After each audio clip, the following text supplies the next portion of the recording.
আওয়ামী লীগ নিষিদ্ধের দাবিতে উত্তাল হয়ে উঠেছে রাজধানী ঢাকার রাজপথ। বিভিন্ন ছাত্র সংগঠন, রাজনৈতিক দল এবং সাধারণ মানুষের অংশগ্রহণে অনুষ্ঠিত হয়েছে বিশাল মিছিল। তবে বিষয়টি নিয়ে এবার কথা বলেছে অন্তর্বর্তী সরকার। সরকারের তরফে দেয়া এক বিবৃতিতে বলা হয়, সম্প্রতি বিভিন্ন রাজনৈতিক দল, সংগঠন এবং জনগণের পক্ষ থেকে স্বৈরশাসন এবং সন্ত্রাসী কার্যক্রমের অভিযোগে আওয়ামী লীগ নিষিদ্ধ করার যে দাবি উঠেছে তা সরকার গুরুত্বের সাথে বিবেচনা করছে।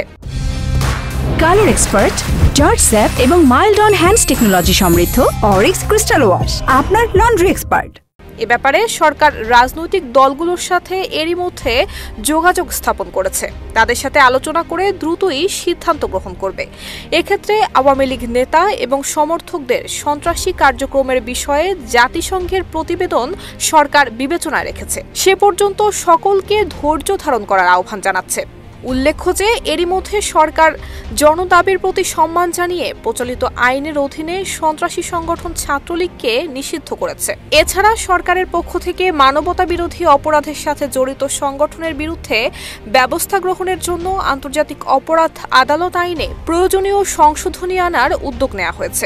ফ্যাসিবাদী সরকারের সাবেক রাষ্ট্রপতি এবং হত্যা মামলার আসামি আব্দুল হামিদের বিদেশ গমন সম্পর্কে জনমনে ক্ষোভ বিষয়ে সরকার অবগত।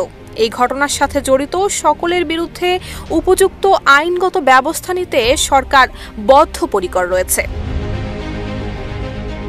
নুসরাত জাহান মেহেক, ঢাকা পোস্ট।